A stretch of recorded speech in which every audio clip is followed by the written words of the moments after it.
Welcome to another episode of Miss N Reads. Buenos días, hola. Hoy vamos a continuar a leer capítulo 7 y capítulo 8 de Quiero ser la que seré. Y en estos capítulos vamos a leer y aprender de algo que va a pasar, que está cambiando la vida de María del Carmen. Y la primera capítulo se llama Los anteojos del viejito. Y este es cómo ella está escribiendo en la escuela, cómo está aprendiendo a escribir con pluma, una pluma de pluma. Y ella está haciendo su mejor, aunque cosas son difíciles para ella. El siguiente capítulo se llama Mi padrastro, y recuerde que su mamá va a casarse con este hombre, se llama Pierre. Entonces, su vida está cambiando muy rápido, y como ella está cambiando también. Los anteojos del viejito. Cuando estaba en primer curso, en la clase de caligrafía o escritura, nos daban un cuaderno rayado, una plumilla, un tintero y un secante, y nos enseñaban a mojar la plumilla en la tinta y a escurrir bien la punta para que no mancháramos el cuaderno. Y hacíamos círculos como resortes que se convertían en muchas cosas como trenes, humo de chimeneas o túneles. Dibujábamos rayas horizontales, verticales o inclinadas y cosas así, para que se nos soltara la mano para hacer la letra Palmer, decía la maestra. Una vez que me concentraba para usar la mano derecha, mojaba la plumilla en el tintero, escurría muy bien la punta y mentalmente repetía de arriba a abajo, de la izquierda a la derecha, y volteaba a ver a Isabel para estar segura de que todo iba bien. La clase de caligrafía me entretenía porque era como una clase de dibujo. Sobre todo me entretenía más cuando hacíamos los ejercicios con pequeñas estrofas como esta. Los anteojos del viejito no los vayas a romper, porque luego el pobrecito no tendrá ya con qué ver.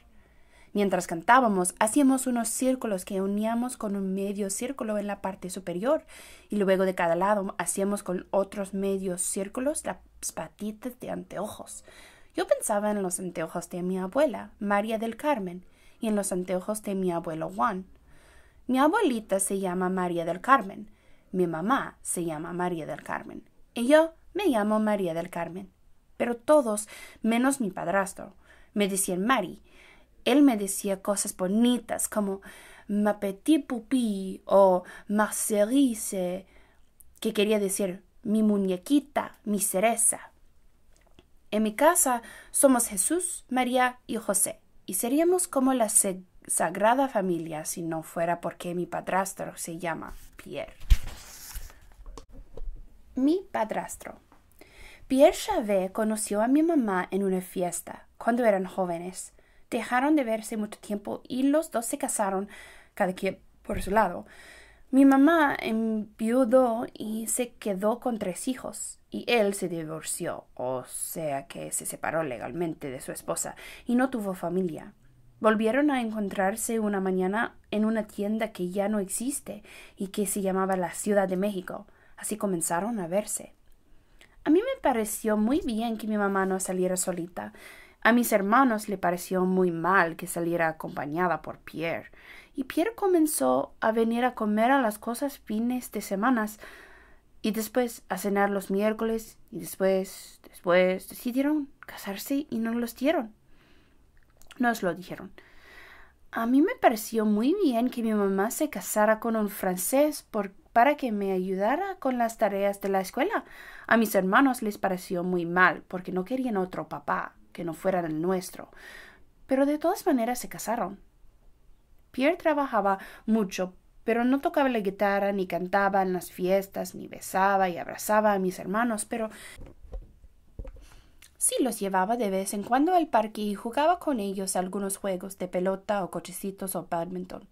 Y una tarde les regaló un tren eléctrico que armó sobre el piso del estudio y que tenía luces y vías y puentes de estaciones y hacía chu chu chu chu chu chu chu y parecía un tren verdadero. pero en miniatura. Y entonces vi a mis hermanos felices con Pierre. Pierre me ayudaba a leer en voz alta por las noches, aunque lo sacara de quicio, porque a veces él también creía que yo me hacía la torpe para hacerlo rabiar a propósito, pero no se enojaba como mis maestras. Pierre le aseguró a mi mamá que yo era zurda, o sea que uso la mano izquierda en lugar de la derecha, porque me vio ensartando una aguja, aventando la pelota, sirviendo el agua de la mesa, repartiendo las cartas de la baraja y todo tomando la cuchara de la sopa. Decía que las maestras de mi escuela eran atrasadas porque me hicieron aprender a escribir con la derecha, y me aseguraba que por eso yo no podía leer el de corridito, aunque tuviera 12 años. ¿Entiendes? Me dijo. Te obligaron a escribir con la derecha y eres zurda.